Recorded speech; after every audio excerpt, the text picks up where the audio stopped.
கல்வி, சுகாதாரம் இவை இரண்டும் நாட்டினுடைய வளர்ச்சிக்கு அவசியம் என்பதை உணர்ந்து தொழிற்புரட்சிக்கு வித்திட்ட அந்த முதலமைச்சர் இந்த இரண்டு துறைகளையும் தன்னுடைய இரண்டு கண்களாக எண்ணி இன்றைக்கு அந்த இரண்டு துறைகளுக்கு முக்கியத்துவம் கொடுத்து கொண்டு வருகிறார். அதிலே கல்வித்துறைக்கு என்று நம்முடைய நிதிநிலை அறிக்கையிலே அதிகமான தொகை ஒதுக்கப்படுகிற ஒரு துறை இருக்கிறது என்று சொன்னால் அது நம்முடைய கல்வித்துறை தான். அதற்கு காரணம் கிராமத்தில் இருக்கக்கூடிய மாணவ மாணவியர்கள் உயர் படிப்பு படித்தாக வேண்டும். அதற்கு அவர்களுக்கு அடிப்படை கல்வி அவசியம். அவர்கள் +2 வரைக்கும் படித்தாக வேண்டும். அதற்கான அடிப்படை வசதிகளை செய்து தந்தாக வேண்டும் என்கின்ற லட்சிய நோக்கத்தோடு மாண்புமிகு தமிழ்நாடு முதலமைச்சர் அவர்கள் உங்களுடைய பள்ளி படிப்பை உற்சாகப்படுத்துகின்ற வண்ணம் 6ஆம் வகுப்பிலே இருந்து 12ஆம் வகுப்பு வரை அரசு பள்ளியிலே படித்துவிட்டு வருகிற மாணவ மாணவியர்களுக்கு உயர் படிப்பு படிக்கின்ற காலத்திலே மாதம் 1000 ரூபாய் உரிமை தொகையாக உதவித்தொகையாக உங்களுக்கு வழங்குகிற புதுமைப்பெண் திட்டத்தையும் தமிழ் புதல்வன் திட்டத்தையும் தந்திருக்கின்றார்கள். கல்லூரி வாழ்க்கைக்கு நீங்கள் செல்லுகின்ற பொழுது இதனுடைய பலனை அனுபவிப்பீர்கள்.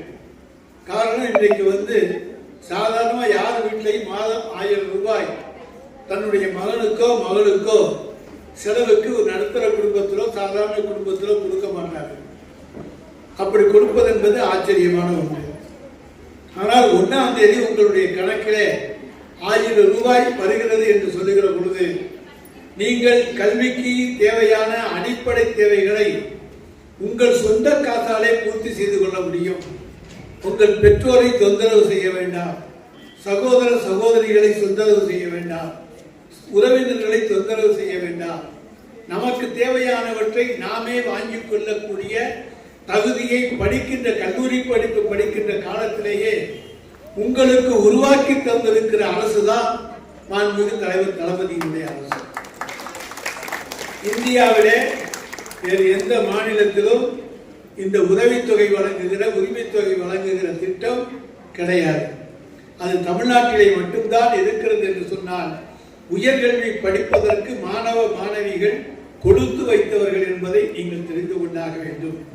இந்த திட்டம் கொண்டு வந்ததனுடைய பலனாக இன்றைக்கு கல்லூரி படிப்பு படிக்கின்ற மாணவ மாணவிகளுடைய எண்ணிக்கை 34% உயர்ந்திருக்கிறது என்று சொன்னால் வீட்டிலே தங்களுடைய குழந்தைகளை பெண் குழந்தைகளை வைத்துக் கொள்வதை விட அவர்களை கல்லூரிக்கு அனுப்பி படிக்க வைக்கின்ற பொழுது அவர்களுக்கு கல்லூரி படிப்பு கட்டணமும் அரசு கல்லூரிகளிலே இலவசம். அதே நேரத்திலே மாதம் 1000 ரூபாய் கிடைப்பதன் மூலமாக அவர்கள் நம்மையும் தொந்தரவுபடுத்த மாட்டார்கள்.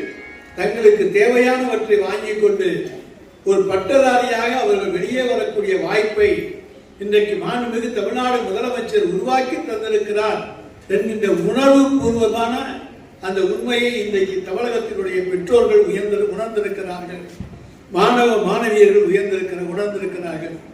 எனவேதான் நம்முடைய மாவட்டத்திலே பார்த்தீர்களானால் ஒரு காலத்தில் புதுக்கோட்டையிலே தான் அரசு கல்லூரி, அறந்தாங்கிக்கு வந்தது, அப்புறம் கந்தர்கோட்டை பக்கம் வந்தது, இப்போது ஆலங்குடி திருமயம் 2 இடங்களிலேயும் அரசு கல்லூரி வந்திருக்கிறது என்று சொன்னால் நீங்கள் உங்களுடைய உயர் படிப்பை படிப்பதற்கு வேற எங்கும் செல்ல வேண்டாம், வீட்டிலிருந்து சென்றே படித்துக் கொள்ளலாம் என்பதற்கு உறுதியாக உயர்கல்வியையும் உங்கள் வீடு நோக்கி கொண்டு வந்திருக்கிற அரசுதான் தலைவர் தளபதியினுடைய அரசு என்பதை நான் இங்கே மகிழ்ச்சியோடு தெரிவித்துக் கொள்கின்றேன்.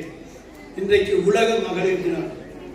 எனவே மகளிர் தின வாழ்த்துக்களை இங்கே இருக்கக்கூடிய மகளிர் சகோதரிகளுக்கு நாங்கள் தெரிவிப்பதிலே மிகுந்த மகிழ்ச்சி அடைகின்றோம். நம்முடைய ஒன்றிய செயலாளர் பேசுகிற பொழுது பெண்களுக்கு இன்று இருக்கின்ற அச்ச உணர்வை இன்றைக்கு நீக்கி இருக்கிற அரசு, நாங்கள் எதையும் தைரியமாக சொல்லக்கூடிய தைரியம் எங்களுக்கு இருக்கிறது என்கின்ற அந்த தன்னம்பிக்கையை தைரியத்தை தந்திருக்கிற அரசு தலைவர் தளபதியினுடைய அரசு. அதற்கு எடுத்துக்காட்டாகத்தான் இன்றைக்கு சென்னை மாநகரத்திலே மகளிர் சகோதரிகள் ஓட்டக்கூடிய 250 ஆட்டோ ரிக்ஷாக்களை இன்றைக்கு மகளிர் சகோதரிகளுக்கு தந்து 1 லட்சம் ரூபாய் மானியத்தோடு தந்து மகளிர் விழாவை துவக்கி வைத்துவிட்டு நம்முடைய மாண்புமிகு முதலமைச்சர் அவர்கள் உரையாற்றி இருக்கிறார்கள் என்று சொன்னால் ஆட்டோ ஓட்டுவது என்பது ஒரு பெண் தனியாக ஆட்டோ ஓட்ட வேண்டும்.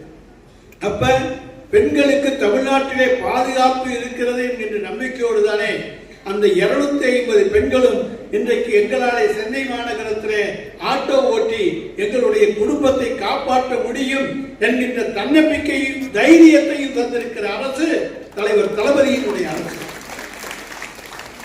எனவே தமிழகம் தான் அமைதி பூங்கா, இங்க எந்த பிரச்சனையும் இல்லை. ஆனா உங்களுக்கு தைரியத்தை தந்திருக்கின்றோம். எனவே யாராவது ஒரு சிறு தொந்தரவு செய்தால் கூட ஒரு காலத்திலே இதனாலே நமக்கு என்ன எதுவும் தீங்கு வந்து விடுமோ என்கின்ற அச்சம் இருந்தது. அதனாலே வெளியே சொல்ல பயந்தீர்கள்.